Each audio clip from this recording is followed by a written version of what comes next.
15号，美国上市公司会计监督委员会发布报告，撤销2021年的一项认定。这一认定曾导致多家中概股公司被列入从美股退市风险的清单。外界认为，美方此举对中国企业在美上市释放出积极信号，但中美经贸领域的磨合仍道阻且长。同一天，美国商务部发布报告，将25家中国企业从未经核实清单中移出，却又将36家中国企业加入了出口管制实体清单。其中包括22家芯片企业。当天，中国驻美大使秦刚会见了美国财长耶伦。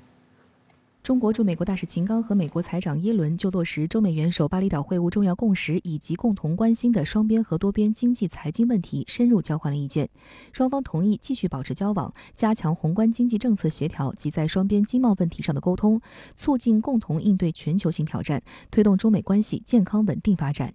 英国金融时报认为，这是继上周中美高级外交官员在廊坊会晤之后，中美关系出现缓和迹象的又一表现。And this morning, the board voted to vacate the previous determinations to the contrary. 美国上市公司会计监督委员会发布报告，确认2022年度可以对中国内地和香港会计师事务所完成检查和调查，撤销2021年对相关事务所作出的认定。据悉，在中方协助下，美国上市公司会计监督委员会在香港进行赴美上市中资企业的审计检查工作，市场普遍对此反应积极正面，认为这标志着中美审计监管合作取得积极成效，是对中国企业在美上市释放出的积极信号。此前受美方外国公司问责法案的影响，阿里巴巴和京东在内的约200家来自中国内地和香港的公司被美国证券交易所除牌的严重威胁有望解除。同日，中国证监会新闻发言人表示，实践证明，只要双方秉持相互尊重、专业务实的合作精神，一定能够找到一条符合各自法律和监管要求的可行合作路径。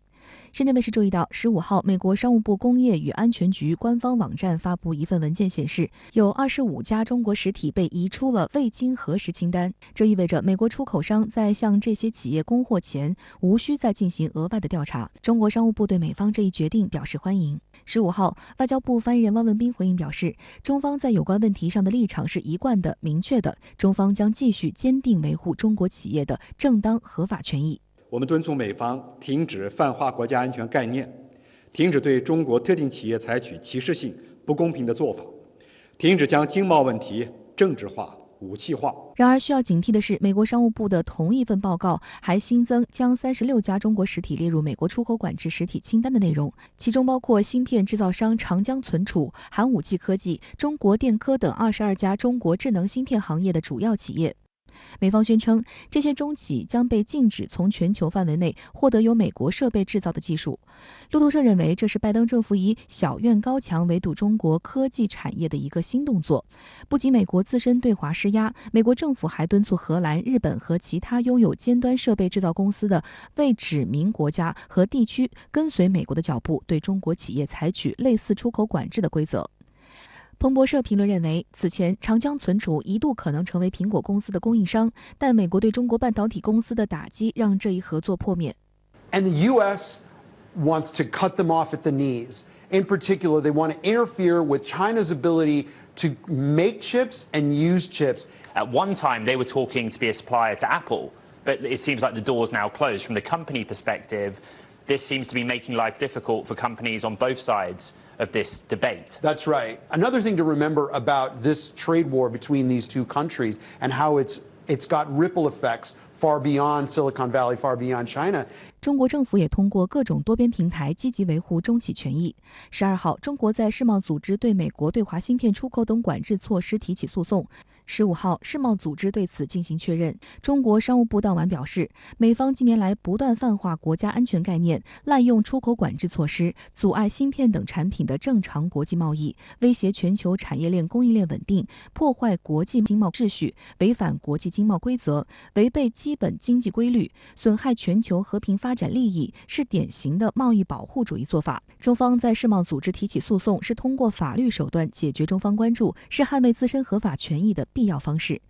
雅虎财经就认为，美商务部将36家中企列入所谓清单，是对中方提起诉讼的回应，也显示双方不断加码的你来我往将会成为一场漫长的博弈。We need each other, but that competition is there. They're going to continue to put up a fight here. So I think we're going to be continuing to see a lot of this tit for tat. This latest escalation, I don't think this is going to go anytime soon. And so I think this is going to be a difficult one to play. We'll have to see who blinks first. Obviously, the ante keeps getting raised, so something we'll continue to keep an eye on. 中美双方这个沟通啊、接触的频率在明显的上升，总体的双边的关系在缓和。但是呢，在对华科技打压、科技制裁、科技封锁这个方面，美方呢依然是咬得很紧。这个背后的原因呢，就在于美方已经把这个科技竞争视为中美竞争的这个最关键、最核心的领域。相关话题来连线特约评论员管瑶，管先生您好。周四，美国再将36家中国实体列入实体清单，同时将25家中国实体从未经验证清单移出。那您觉得这一进一出意味着什么？好的，主持人。那么，把世界经济，尤其是高精技术领域政治化、工具化、武器化，全球第一大经济体美国呢，它是有自己的工具箱和武器库的。而且呢，美国这个工具箱和武器库还在以肉眼可见的方式在扩大。那么由美国相关政府部门拉出的形形色色的清单，就是呢美方实施经济霸权、推进经济霸凌的具体的工具与武器选项。所谓未经验证清单以及实体清单这两个单子，都是由美国商务部旗下的产业与安全局负责来拉的。当然了，这两个单子对上榜企业它的实质影响与管控的限制实际上有极差。简言之，实体清单它的实际冲击与影响更大，力度也更强。美国商务部主管工业和安全事务的副部长埃斯特维斯昨天就美方最新实体清单发表声明，还是呢像往常一样在大谈保护美国的国家安全。那么就这36家上榜的中企，外媒提及率最高的是长江存储。按照《纽约时报》今天的报道说法，长江存储正在和苹果公司在商谈，原本呢有望为 iPhone 14供应零部件。那么上榜实体清单意味着美国商务部直接出手拦截了这一项潜在的交易。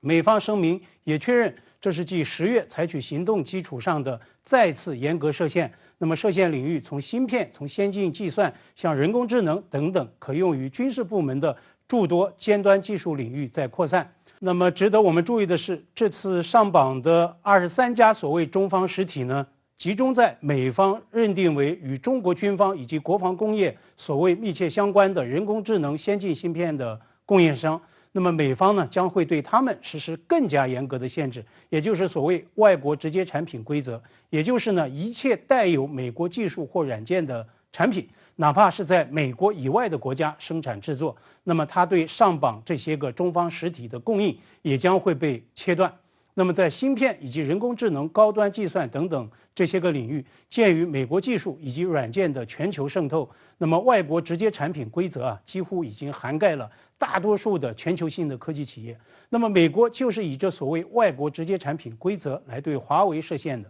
令到华为痛失5G 的手机业务。那么这次上了美方黑名单的中方人工智能企业呢，也可能将会遭遇华为式的困境。所以这个态势很清楚了。所谓最新实体清单的公布，只是美方对华芯片战、科技战的最新的一击，而它实际上从属于美国的整体对华竞争战略。那么，美方所谓对华竞争战略，在高新技术领域到底是如何布局的呢？在对华芯片战、高新技术战领域，这呢是美国所谓全政府、全方位对华竞争战略的核心手段之一。那我们不妨看看白宫上半年公布的国家安全战略报告，它是如何定位的？作为美国最大的地缘政治挑战，中国是唯一有意愿也越来越有经济、外交、军事以及技术实力来重塑国际秩序的挑战者。注意美方报告明确强调经济与技术实力。那么在对华竞争的具体手段方面，报告也明言对中国的高能微芯片实施出口管制，瞄准中国利用芯片制造、人工智能等等现有以及未来技术的能力来设限。那在我看来，这就是美方所谓对华芯片战、高新技术战的顶层设计了，是名牌。那么就推进美方所谓对华高科技围堵，国会山也至少已经在2021年通过了基建投资与工作法案，今年通过了芯片与科学法案以及通胀削减法案。这其中，芯片法案列明为芯片研发、制造以及地区创新技术中心的设立提供总额达到1000亿美元的美国政府补贴。前段时间，台积电在亚利桑那州的生产厂投产，岛内台积电沦为美积电的这个哀嚎响成一片。而美方则视之为推进芯片与科学法案的所谓重大成果。总统拜登带着商务部长和一众产业大佬前往去捧场。2个月前，美国总统国安事务助理沙利文在就国安战略发表演讲时他毫不讳言，要为关键技术设置所谓的小院高栏。要点就在于关键技术必须要在这个院子里，围栏必须要够高，要确保竞争者不能利用美国及其盟友的技术来威胁美国及其盟友的安全。商务部长雷蒙多上周在接受外交杂志专访时他说的就更加直白了，说 Taming China's tech power 就是要遏制中国的技术实力。那么这句话也被外交用进了标题。甚至按照《纽约时报》的一个观察，正是因为在对华芯片战、高新技术战的运筹指挥角色日益吃重，那么雷蒙多已经成为拜登内阁的所谓明星部长，美报称之为 a rising star in the Biden administration。所以就此而言，我们对美方对华高新技术遏制的激烈化、长期化，必须要有清醒的认知，更要有底线的思维。对美国商务部操弄涉华单子的一进一出行径，今天中国商务部也表明立场，强调坚决反对美方所谓实体清单。您对此又有何观察？就美方此前所谓芯片管制，中国方面已经向世贸组织提出申诉。那么，针对美方就中国人工智能相关实体的最新的动作，不排除中方也会有后续的申诉。但是基于世贸组织现在几无力的这样的一个现状，甚至仲裁法官都因为美方的阻挠常年无法到位，指望以 WTO 的仲裁救济的方式来改变现状，可谓是难如登天。所以还是要强调，我们必须要对美方对华芯片战、高新技术战的激烈化、长期化的趋势要有清醒的判断，更要有充分的预案。美方所谓外国直接产品规则，它能够强加于第三国，能够搞所谓的长臂管辖，为它技术霸权、贸易霸凌提供支持的，其实是美方的技术实力与金融霸权。短时间内，它不会受到全面的挑战，也很难发生逆转。所以这个时候也确实需要更多的韧性与耐受力，当然也要有更大的信心与底气。毕竟，中国庞大的内部市场、最全面的工业体系与制造能力、勤奋高效的产业群体，以及执政党强大的经济治理能力，都是我们在这一场以芯片为代表的高科技持久战中立于不败之地的信心所在。在月初中央政治局会议部署明年经济工作时就特别强调，要在落实党的20大精神的开局之年，产业政策要发展和安全并举，科技政策要聚焦自立自强。要加快建设现代化的产业体系，要提升产业链、供应链的韧性和安全水平，激发全社会干事创业的活力，让干部敢为、地方敢闯、企业敢干、群众敢首创。那么，如果4敢真正成为全社会的一个最大的主题词，敢干、敢首创的上榜中国实体，立足于首先办好自己的事，就一定能够像华为已经成功实践的那样，在美方芯片战、科技战的全面的重压之下，负重前行，破茧成蝶。好的，也谢谢管先生跟我们共同在线分享您的观点，谢谢。继1周前美国众议院审议通过后，当地时间12月15日，美国参议院也通过了2023财年美国国防授权法。根据该法案，美国明年国防预算将达到创纪录的8580亿美元。值得注意的是，这部美国国内法的涉台内容长达50页，提出要派人员驻台，以及在未来5年向台湾地区提供100亿美元的军援等内容。中国外交部坚决反对美国借国防授权法案夹带通过涉华消极内容。中方将采取一切必要措施，坚定捍卫自身主权和安全利益。美国2023财年国防授权法案总额近8580亿美元，创历史新高，比美国总统拜登提出的预算多了450亿美元，较前一财年的授权额度多了800亿美元，增幅高达10%。值得指出的是，该法案仅订定开支项目，最后拨款金额仍要视后续拨款法案而定。澳大利亚广播公司注意到，美方法案包括为部队人员加薪4.6%，以及购买武器、军舰和飞机等内容，还列明为乌克兰提供超过8亿美元的安全援助，以及为美方所谓太平洋威慑倡议投入115亿美元，提升美国在印太地区的军事能力。值得注意的是，美国2023财年国防授权法案长达4400页，其中整体涉台部分罕见超过50页，提到中国和中国台湾地区超过700次。其夹带的所谓强化台湾韧性法案首次提出要为台湾地区制定防卫现代化计划，包括加快对台军售的速度，并制定训练计划以强化军事合作。值得警惕的是，法案将授权美国从2023年至2027年每年对台湾提供20亿美元，5年共100亿美元的无偿军事财政援助，另授权向台湾地区提供至多20亿美元的军事贷款，还款期限为12年。此外，该法案还授权美国总统动用总统拨款权，每年从国防部库存挪用价值至多10亿美元的防卫物资或服务给台湾地区。法案还在国会意见中指出，与台军联合演习将是改善战备能力的一大重要元素，并呼吁拜登政府邀请台湾海军参加2024年环太平洋军演。推动这一法案的美国参议院外交关系委员会主席民主党参议员鲍勃·梅嫩德斯称，台湾是美国印太战略的心脏。而俄罗斯卫星新闻网认为，美国防授权法案中强化台湾韧性法是美国台湾政策法的分解方案。一方面，美国军火商要从对台军售中赚取经济利益；另一方面，美国政客试图通过打台湾牌围堵中国大陆攫取战略利益。中国外交部发言人毛宁日前表示，台湾是中国的台湾，台湾问题纯属中国内政，美方应当恪守一个中国原则和中美3个联合公报规定，删除法案中的涉华消极内容，停止打台湾牌，搞以台制华，停止美台军事联系，以免进一步损害中美关系。这一次的这样一个法案通过之后呢，我想我们必然也会有相应的反制的措施，比如说因为它是美国国会通过的，那么我们的制裁措施就包括第一那么可以考虑对这个法案背后的发起者主要的参与者就比如这些国会议员进行这个制裁第二呢，就是对涉及到美台军事合作，包括这个美国方面跟台湾进一步加强这个武器售卖相关的往来的这些美方的军工企业，加大制裁的力度。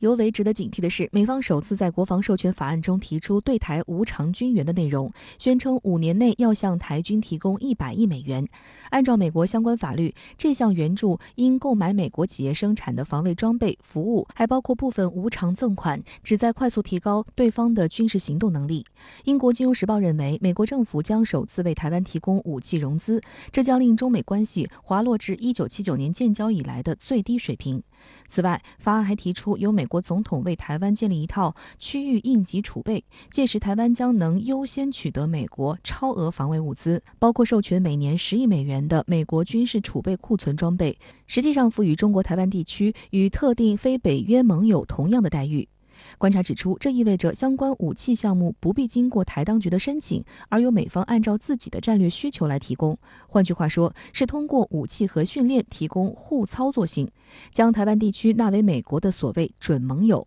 大大增加了台海的不安定因素。分析指出，明年之后，美方向台当局交付武器的模式很可能发生重大变化。美国正在将过去对台湾模糊的空间清晰化，进一步增大外部势力介入台海的紧张度。首先，美方将启用为台湾建立的区域应急储备，这一储备为潜在冲突做准备的意味明显。第二，美国总统获得授权向台当局拨付武器，大大缩短了审批流程。第三，前2条的真实意图是将台湾岛利用作中间军事基地。日方近期也在谋求修法，允许美国将台海周边的日本岛屿用作前进基地。最后，美军不驻扎台湾岛，事关中美建交基础，因此美方很有可能利用海上交接的方式向台军投送武器。围绕台海这个局势的较量和冲突，可能是整个印太地区的一个潜在的安全风险所在，尤其是在这个乌克兰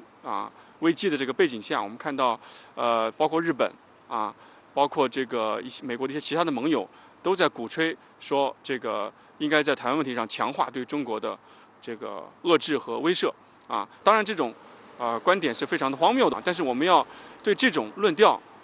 进行一定的这种预判和预警。央广军事观察员邵友林分析，美国这一计划企图将对台军售法治化、常态化，继续利用台湾问题牵制中国。这个反映出现在美国在面对台湾问题上，它的整个的变化，就是虽然说政治上的调门没有过去那么高了，但是它的实际动作会超出以往。因为在美国看来呢，现在两岸军力对比，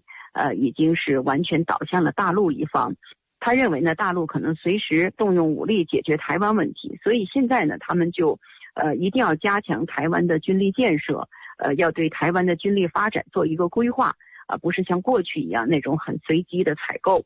现在呢是要有一个路线图，比如说哪些方面能力应该加强，哪些方面呢应该是发展重点等等。所以我觉得这个背后实际上是他对两岸局势的研判。当然，最根本的原因呢，还是中国大陆的发展，中国大陆的强大。尤其令岛内舆论关注的是，美方要派人到岛内当官。美方法案中提出，计划从明年秋天起，每年派遣政府官员常驻台湾，最长2年。日经新闻援引一位美国国会知情人士的说法称，美国这次所提出的长期派驻计划实属罕见。美国媒体曝光，美方将在拜登签署法案后就着手招募赴台人员，据悉主要面对经济安全和军事领域的机构。这些人第1年学习中文以及熟悉情况，第2年则到台湾的行政机构或立法机构工作，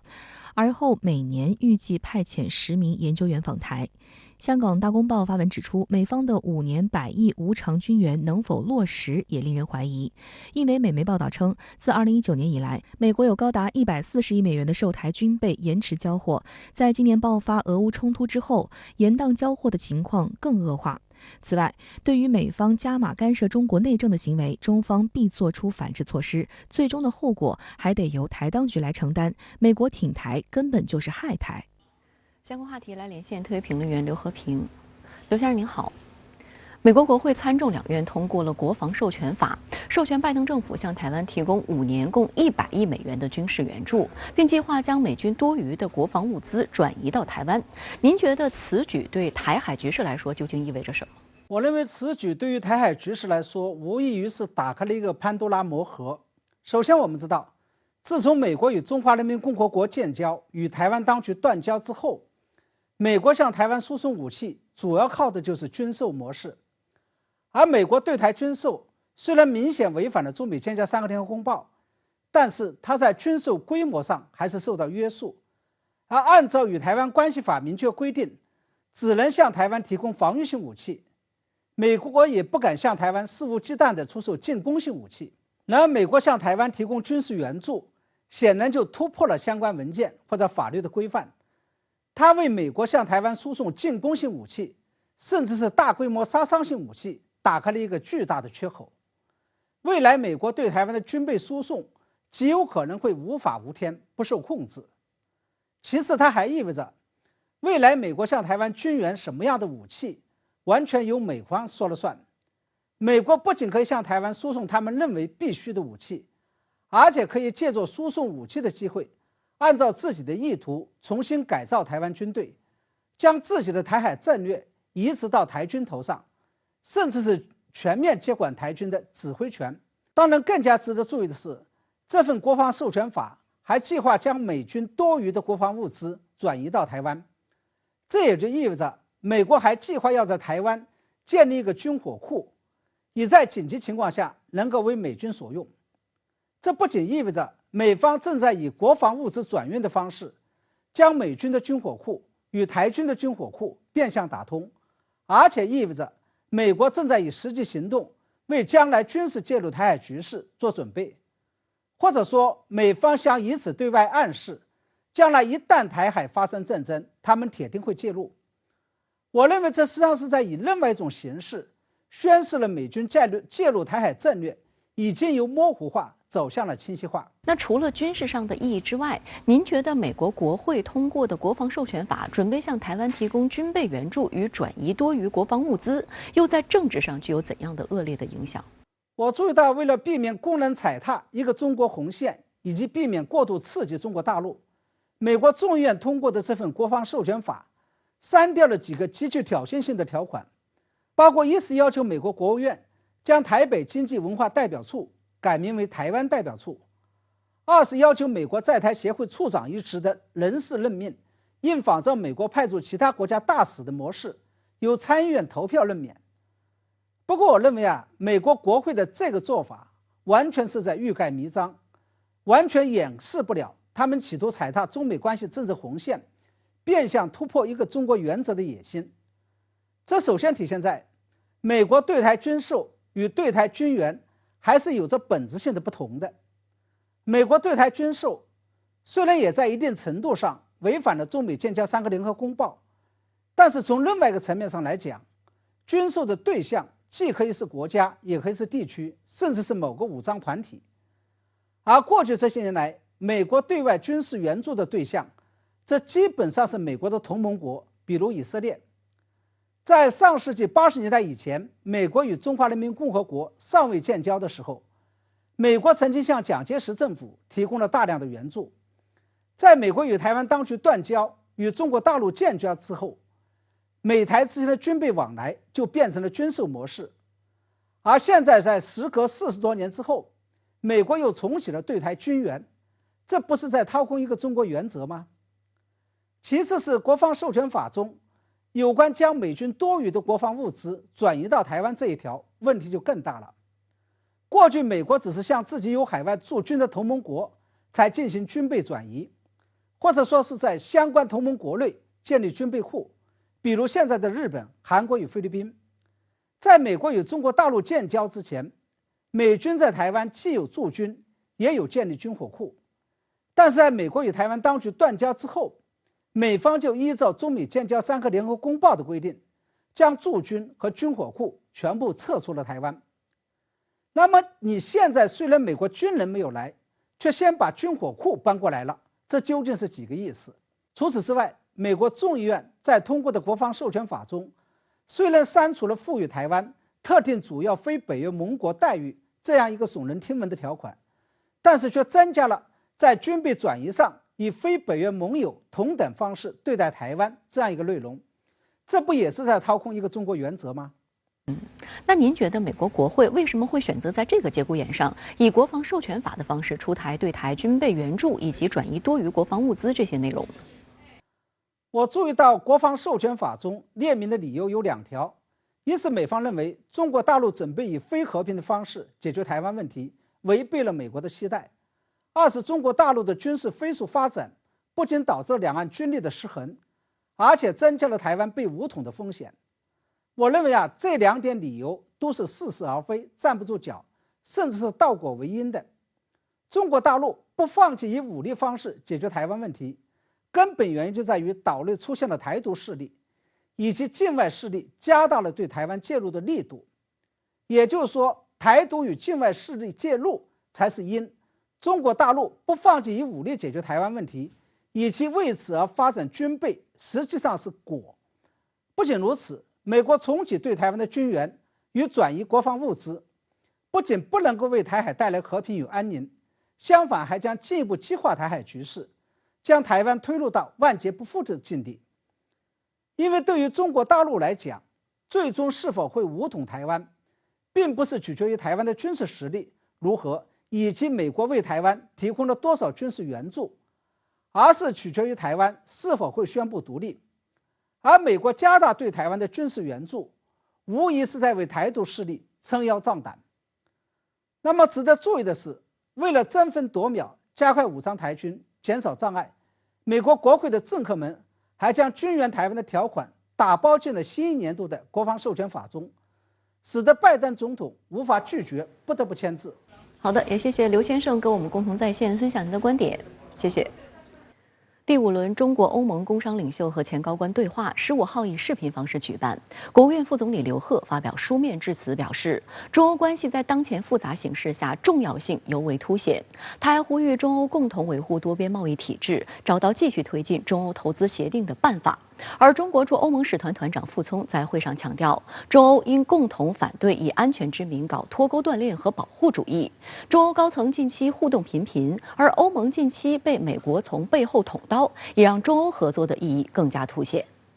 12月15号，国务院副总理刘鹤在第5轮中国欧盟工商领袖和前高官对话上发表书面致辞。刘鹤表示，习近平主席多次指出，中欧是维护世界和平的2大力量，促进共同发展的2大市场，推动人类进步的2大文明。当前，国际政治经济形势正在发生深刻复杂变化，不稳定、不确定、不安全因素显著增多。在这样的特殊背景下，中欧关系重要性尤为凸显。刘鹤强调，贸易投资合作是中欧之间最紧密的利益纽带，中方愿与欧方积极拓展在经贸、绿色、数字、金融、科技等领域合作，共同维护以世贸组织为核心的多边贸易体制。中欧投资协定历时7年完成谈判，成果来之不易，相信双方有足够的智慧找到继续推进的办法。近期中欧领导人互动频繁，从德国总理舒尔茨访华到20国集团巴厘岛峰会上，法国、意大利、西班牙及荷兰等国领导人与中国领导人举行双边会谈，再到欧盟最高决策机构欧洲理事会主席米歇尔访问北京。短短1个月内，中国与欧盟及其成员国领导人互动频频，展现了中欧继续保持交流与合作的积极意愿，也为当前充满不确定性的世界注入更多的稳定因素。中欧作为重要的经济合作伙伴呢，所以在这个反对贸易保护主义，维护一个开放的公正的一个国际经济体系方面，是一个非常重要的合作力量，也能够促进这个世界经济体系的一个正常的一个发展。双方呢在维护世界和平、促进这个国际地区的稳定方面，其实是可以发挥很重要的作用。由中国国际经济交流中心和欧洲企业协会共同主办的第5轮中国欧盟工商领袖和前高官对话以视频方式举办。多年来，中欧已经形成强大的经济共生关系。去年，中欧贸易额首次突破8000亿美元，双向投资规模累计超过了2700亿美元。中国驻欧盟使团团长傅聪在致辞中表示，中国早已成为欧盟最主要的贸易伙伴，也是很多欧洲企业的主要增长市场。深化互利合作，符合中欧共同利益，也是双方企业界的呼声。中方理解欧方对经济韧性的关切，但反对因为政治因素，特别是意识形态因素干扰正常经贸交往。中欧应共同努力，确保产业链、供应链稳定畅通，共同反对以安全之名搞脱钩断链和保护主义。当前，欧洲国家面临前所未有的新挑战，俄乌冲突、通胀高企、能源危机等问题让欧洲陷入经济困境，而美国的通胀削减法则将令欧洲制造业雪上加霜。今年8月，美国总统拜登签署通胀削减法，核心是发放高额补贴，以吸引电动车厂商赴美国建厂。美方提供的补贴十分诱人，让一些欧洲企业动起了搬家的心思。瑞典绿色电池制造商北方福特公司日前就宣布将推迟在德国北部城市海德建造电池生产厂的计划，并考虑将投资转向美国，因为美国提供的补贴是德国政府补贴的4倍，美国能源价格也比德国便宜很多。实际上，通胀削减法让欧洲人糟心的地方远不止于几家车企，它甚至可能给整个欧洲的产业政策和产业发展带来极为严重的负面影响。拥有超过300万家会员企业的德国工商大会的一项调查显示，其39%的会员企业计划未来几个月在美增加投资。德国汽车工艺行业中，每5家企业就有1家计划在国外建立生产厂，重要原因就是美国政府推出的补贴和歧视性政策。被盟友从背后捅刀，欧洲人非常愤怒。12月1号，对美国进行第2次国事访问的法国总统马克龙火力全开，当面痛批通胀削减法，警告该法可能导致西方世界分裂，但美方仅承诺做出微调。12月5号，欧盟委员会主席冯德莱恩表示，欧盟必须对美国气候计划的扭曲行为采取行动，强调比赛必须尊重公平的竞争环境。12月9号，西班牙、法国、意大利、葡萄牙等9国领导人在西班牙开会，要求以欧洲的方式应对美国的法案等诸多挑战。欧洲方面呢，估计会采取一些相应的措施，是不是用别的方式来补贴，比如说欧盟的这些相关产业，还有一个呢，有可能会到世贸组织去进行申诉啊，我想这些都会齐头并进吧。面对美方公然鼓噪分裂对抗、脱钩断链，国际形势越动荡，全球挑战越突出，中欧关系的世界意义就越凸显。在中国与欧盟及其成员国领导人的交流中，中方提出的抵制阵营对抗、坚持经济全球化、坚持独立自主等主张得到欧方积极回应。刘鹤15号在发表书面致辞时，还谈到中国经济和房地产，也引起海内外舆论高度关注。刘鹤表示，对于明年中国经济实现整体性好转，我们极有信心。房地产是国民经济的支柱产业，针对当前出现的下行风险，我们已出台一些政策，正在考虑新的举措，努力改善行业的资产负债状况，引导市场预期和信心回暖。我想这是刘副总理向欧洲所表达的这么一种信心，也是反映了一个希望加强整个双边经贸合作的一种愿望。近期，中国德国商会、中国澳大利亚商会对在华德企、澳企调查结果显示，多数受访企业在对华市场机遇和盈利持乐观态度。中国德国商会主席称，近期中方防疫政策调整是一个重大变化，中国市场规模和潜力对许多德企依然无与伦比。中国澳大利亚商会主席称，调查结果凸显了澳企对中国市场的渴望。对此，外交部发言人汪文斌表示，报告指出，77%的受访德国企业认为，未来5年在华利润将持续增长。66%的受访澳大利亚企业计划扩大对华投资。58%的受访澳企将中国视作未来3年全球前3的投资目的地之一。这再次证明国际社会对中国经济发展前景的信心。